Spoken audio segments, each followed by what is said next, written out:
সম্মানিত উপস্থিতি, সম্মানিত মুসল্লিয়ান, শুরুতেই আমি আমাকে সহ আপনাদেরকে জীবনের প্রত্যেকটি ক্ষেত্রে আল্লাহ রাব্বুল আলামিনের তাকওয়া অবলম্বন করার জন্য উপদেশ দিচ্ছি। আল্লাহ সুবহানাহু ওয়া তাআলা যেন আমাদেরকে তাকওয়ার নীতি অবলম্বন করতে তৌফিক দান করুন। এরপর অত্যন্ত গুরুত্বপূর্ণ একটি বিষয় নিয়ে আমরা খুবই সংক্ষেপে কয়েকটি বিষয় আপনাদের দৃষ্টি আকর্ষণ করতে চাই। আল্লাহ সুবহানাহু ওয়া তাআলা যেমনিভাবে মানুষদেরকে সৃষ্টি করেছেন, তেমনিভাবে মহান রাব্বুল ইজ্জত ওয়াল জালাল এই বিশাল কায়নাতকে, এই বিশাল সৃষ্টি জগৎকে সৃষ্টি করেছেন। সমগ্র সৃষ্টি জগৎকে আল্লাহ সুবহানাহু ওয়া তাআলা সৃষ্টির পর আল্লাহ রাব্বুল আলামিন প্রত্যেকটি সৃষ্টিকে আল্লাহ সুবহানাহু ওয়া তাআলা তার নিয়ন্ত্রণ এবং নির্দেশের অধীনে রেখে দিয়েছেন।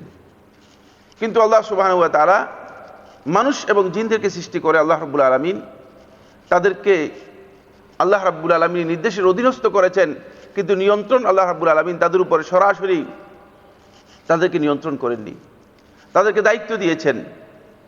আল্লাহ রাব্বুল আলামিন এই দুইটি জাতিকে বা দুটি সৃষ্টিকে, একটি হচ্ছে মানুষ, আরেকটি হচ্ছে জিন, এই দুটি সৃষ্টিকে আল্লাহ সুবহানাহু ওয়া তাআলা কেন সৃষ্টি করেছেন কোরআনে কারীমের সূরা আল-জারিয়াতে ৫৬ নম্বর আয়াতের মধ্যে কারণ উল্লেখ করেছেন। আল্লাহ রাব্বুল আলামিন ইরশাদ করেন, ওয়ামা খালাকতুল জিন্না ওয়াল ইনসা ইল্লা লিয়াবুদুন, আমি জিন এবং ইনসানকে সৃষ্টি করেছি কেবলমাত্র আমার ইবাদত করার জন্য। আল্লাহ সুবহানাহু ওয়া তাআলা তার ইবাদত করার জন্য আল্লাহ সুবহানাহু ওয়া তাআলা মানুষদেরকে সৃষ্টি করেছেন।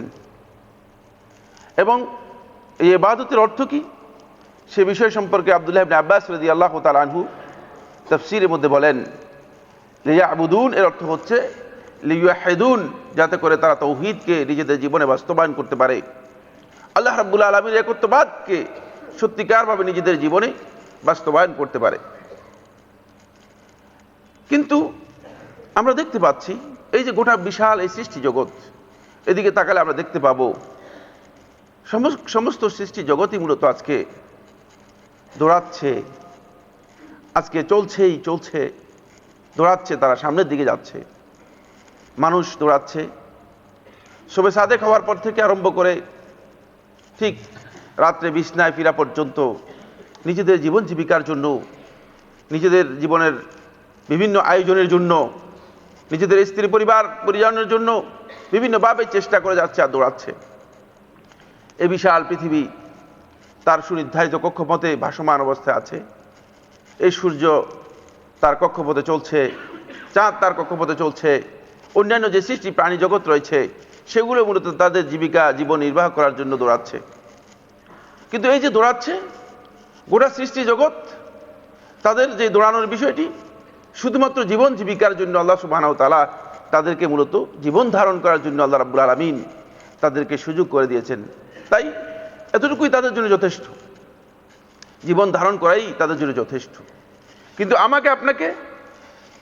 আমাদেরকে আল্লাহ সুবহানাহু ওয়া তাআলা যেদিকে দৌড়াতে বলেছেন, যেদিকে আমাদেরকে যেতে বলেছেন আল্লাহ রাব্বুল আলামিন, আজকে দেখা যাচ্ছে আমরা সেদিকে না গিয়ে আমরা দৌড়াচ্ছি অন্যদিকে। আমরা আমাদের পৃথিবীর অবস্থানের দিকে যদি তাকাই তাহলে আমরা দেখতে পাবো যে আমরা দৌড়াচ্ছি আজকে দুনিয়ার জীবনযাপনের বাহ্যিক চাকচিক্য ও সৌন্দর্য এবং এই পৃথিবীর যেই চাকচিক্য রয়েছে চাকচিক্যের দিকে দৌড়াচ্ছি। আমরা দৌড়াচ্ছি আমাদের পিতা পুত্র সন্তান সন্ততি পরিবার পরিজনের কিভাবে সুন্দর জীবনযাপন করতে পারি, তাদেরকে নিয়ে কিভাবে ভালো জীবনযাপন করতে পারি, তাদের জন্য আমরা দৌড়াচ্ছি, তাদের জন্য আমরা চেষ্টা করছি। নিজেদের সন্তানদেরকে ভালো রাখা, একটা বাড়ি সুন্দর তৈরি করা, একটা গাড়ি হওয়া, ভালো একটা ব্যবস্থা হওয়া ইত্যাদির দিকে আমরা দৌড়াচ্ছি। বন্ধুগণ, এই দৌড়ানোর যেই অবস্থা তৈরি হয়েছে আমাদের জন্য, শুধু দৌড়াচ্ছি আমরা এদিকেই। দুনিয়াতে আমাদের এই দৌড়ানোর অবস্থানটি আল্লাহ রাব্বুল আলামিন কোরআনে কারীমের মধ্যে বলেছেন যে তোমরা যে এইভাবে দৌড়াচ্ছ, শুধু তোমরা সামনের দিকে অগ্রসর হচ্ছ জীবিকা জীবন নিয়ে, জীবন প্রবাহ কিভাবে উন্নত করবে, ভালো করবে সেদিকে, কিন্তু তোমাদেরকে আসলে শুধু এই দৌড়ানোর জন্য তোমাদেরকে সৃষ্টি করা হয়নি, তোমাদেরকে এই পৃথিবীতে পাঠানো হয়নি। কোরআনে কারীমের সূরা আয-যারিয়াতের 50 নম্বর আয়াতের মধ্যে আল্লাহ রাব্বুল আলামিন এই বিষয়টি আমাদেরকে নির্দেশ দিয়েছেন। মহান রাব্বুল ইজ্জত ওয়াল জালাল ইরশাদ করেন, ফাফিররু ইলাল্লাহ, তোমরা তো দৌড়াচ্ছ পরিবারের দিকে, সন্তান সন্ততির দিকে, দুনিয়ার দিকে, দুনিয়ার চাকচিক্যের দিকে, কিন্তু তোমাদেরকে সতর্ক করে দিচ্ছি, ফাফিররু ইলাল্লাহ, তোমরা আল্লাহর দিকে দৌড়াও। তোমরা যেদিকে দৌড়াচ্ছ সেদিকে দৌড়ালে চলবে না, তোমাদেরকে দৌড়াতে হবে আল্লাহর দিকে। যদি আল্লাহর দিকে সত্যিকার অর্থে দৌড়াতে পারো, তাহলে তোমাদের এই দৌড়ানোটুকু তোমাদের কাজে লাগবে। যেদিন তোমরা আল্লাহ রাব্বুল আলামিনের সামনে উপস্থিত হবে, দুনিয়ার যেই দৌড়ানোর কথা ছিল সেদিকে যদি তোমরা না দৌড়াও, তাহলে তোমাদের ভুল হয়ে যাবে। বন্ধুগণ, আল্লাহ সুবহানাহু ওয়া তাআলা আজকে দুনিয়ার যে বাহ্যিক দৌড়ানোর কথা, সেটাকে কোরআনে কারীমে আরেকটি আয়াতের মধ্যে বলেছেন, বাল তুসিরুনাল হায়াতাদ দুনিয়া ওয়াল আখিরাতু খায়রুন ওয়া আবকা। তোমরা তো পার্থিব জীবনকেই প্রাধান্য দিচ্ছ, গুরুত্ব দিচ্ছ। তোমরা মনে করছো যে এটাই মনে হয় সবকিছু, এখানেই মনে হয় আমাদের চূড়ান্ত জীবন যাপন, এখানেই মনে হয় আমরা সব শান্তি পেয়ে গিয়েছি।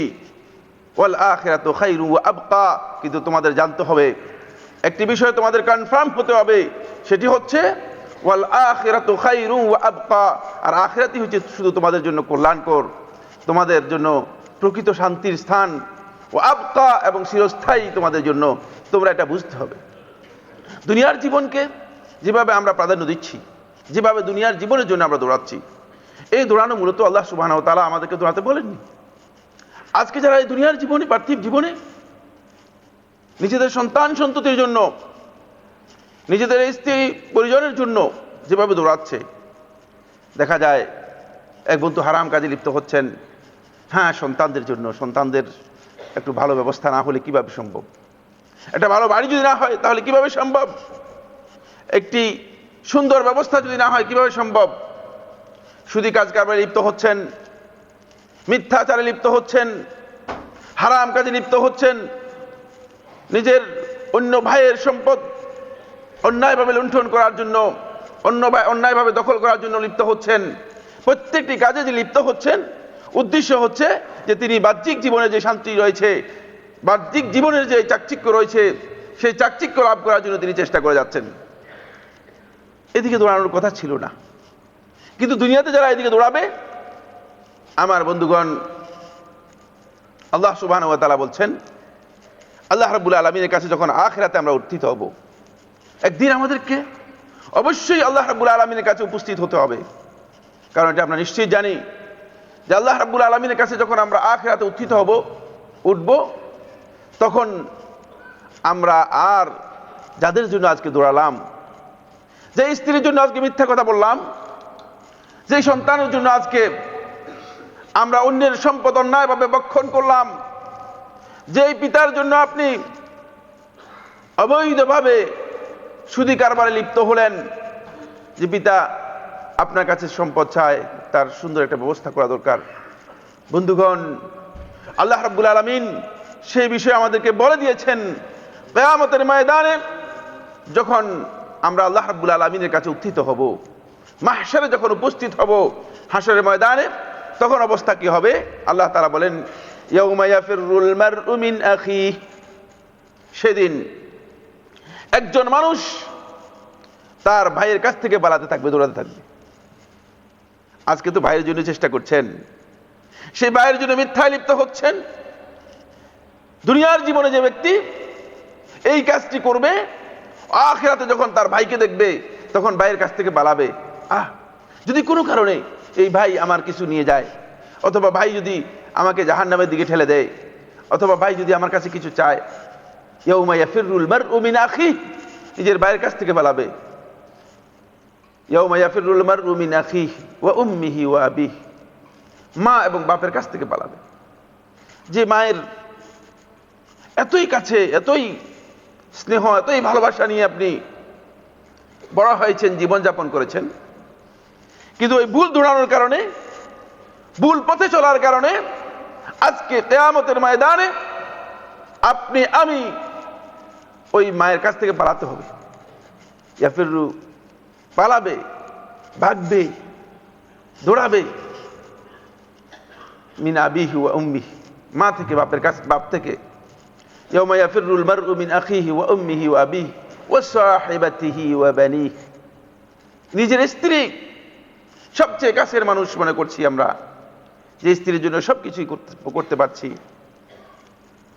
ওয়া বানিহি, সন্তান সন্ততি, যারা আপনার সবচেয়ে কাছের মানুষ, যাদের জন্য আপনি দুনিয়ার জীবনে সবকিছু করতে যাচ্ছেন, কিন্তু আল্লাহ সুবহানাহু ওয়া তাআলা বলছেন এদের জন্য আজকে দৌড়াচ্ছ দুনিয়ার জীবনে, ঠিক ওই আখিরাতে আপনি তাদের কাছ থেকে পালাবেন, তাদের কাছ থেকে দৌড়াবেন, যে এরা যদি কোনোভাবে আপনাকে পেয়ে যায়, যদি আপনার কোনো ক্ষতি করে ফেলে।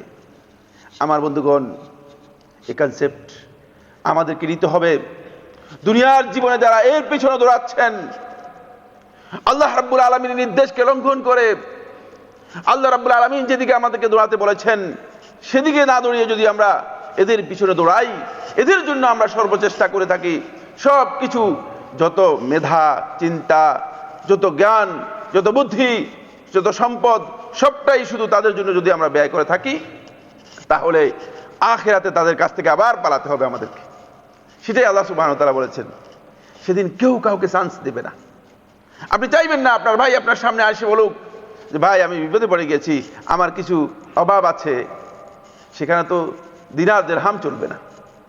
ইয়াউমা লা ইয়ানফাউ মালুন ওয়ালা বানুন, এমন এক দিবস যেই দিন সম্পদ কোনো কাজে আসবে না, যেদিন আপনার সন্তান সন্ততি কোনো কাজে আসবে না, সেই দিবসে আপনি তাদের কাছ থেকে পালাবেন যে তারা আপনার কাছে কিছু চেয়ে বসলে আপনি কি করবেন, অথবা তাদের কারণে যদি আপনি ক্ষতিগ্রস্ত হন, আপনি চিন্তা করবেন যে যদি আমার স্ত্রীর সাথে দেখা হয়ে যায় বিপদ হয়ে যাবে, আমার সন্তানের সাথে দেখা হয়ে যায় আমার বিপদ হয়ে যাবে।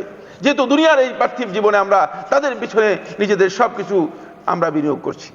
বন্ধুগণ, এই জন্য আল্লাহ সুবহানাহু ওয়া তাআলা বলেছেন আমাদেরকে সত্যিকার অর্থে দৌড়াতে হবে আল্লাহ রাব্বুল আলামিন যেদিকে দৌড়াতে বলেছেন সেদিকে। ফাফিরু ইলাল্লাহ, আল্লাহ নবী সাল্লাল্লাহু আলাইহি ওয়াসাল্লামকে আল্লাহ রাব্বুল আলামিন নির্দেশ দিচ্ছেন যে আপনি মানুষদেরকে জানিয়ে দিন তারা যেন আল্লাহর দিকে দৌড়ায়। ইন্নী লাকুম মিনহু নাযীরুম মুবিন, আর স্পষ্ট করে তাদেরকে আপনি বলে দিন ইন্নী লাকুম, আমি তোমাদের জন্য নাযীরুম মুবিন, সুস্পষ্ট ভয় প্রদর্শনকারী, আমি তোমাদেরকে ভয় দেখাচ্ছি। খেয়াল রাখতে হবে তোমাদেরকে যে তোমরা যেদিকে দৌড়াচ্ছ, তোমরা যেদিকে যাচ্ছ এটা শুদ্ধ পথ নয়। বন্ধুগণ, আসুন এই দৌড়ানোর অর্থ কি? আল্লাহ রাব্বুল আলামিন যে আমাদেরকে বললেন তোমরা আল্লাহর দিকে দৌড়াও, এর অর্থ কি? যখন ফেরার শব্দটি আরবি ভাষা আসে, এই ফেরার শব্দটি দৌড়ানো এটা বিভিন্ন অর্থে ব্যবহৃত হয়। তার মধ্যে প্রথম হচ্ছে আল হুরুব মিন শাই ইলা শাই, কোন একটি কাজ থেকে নিজেকে সেই কাজ থেকে পালিয়ে অন্য একটা কাজ এর দিকে যাওয়া, পালিয়ে যাওয়া। মানুষ কখন পালিয়ে যায়? আল্লাহ রাব্বুল আলামিন বলছেন তোমরা আল্লাহর দিকে পালাও, কারণ তোমাদের জন্য একমাত্র মালজা হচ্ছেন, একমাত্র তোমাদের আশ্রয়স্থল হচ্ছে তোমরা যদি সত্যিকার ভাবে আল্লাহ রাব্বুল আলামিনের দিকে পালাতে পারো। কারণ তোমরা হয়তো মনে করছো যে দুনিয়ার এই সৌন্দর্য, দুনিয়ার এই সম্পদ, দুনিয়ার এই জনবল, দুনিয়ার এই দাপট, দুনিয়ার এই ক্ষমতা, দুনিয়ার এই শক্তি, এটা হয়তো তোমাকে রক্ষা করতে পারবে। মোটেও না, কাউকে রক্ষা করতে পারেনি। পৃথিবীর ইতিহাস সাক্ষী, যারা এই পৃথিবীর মধ্যে এই দাবি করেছিল আনা রাব্বুকুমুল আ'লা, যে আমি তোমাদের সবচেয়ে বড় খোদা, তাদের অস্তিত্ব আজকের এই পৃথিবী কোথায়? তারা আজকের এই পৃথিবীতে তাদের অস্তিত্ব কোথায়?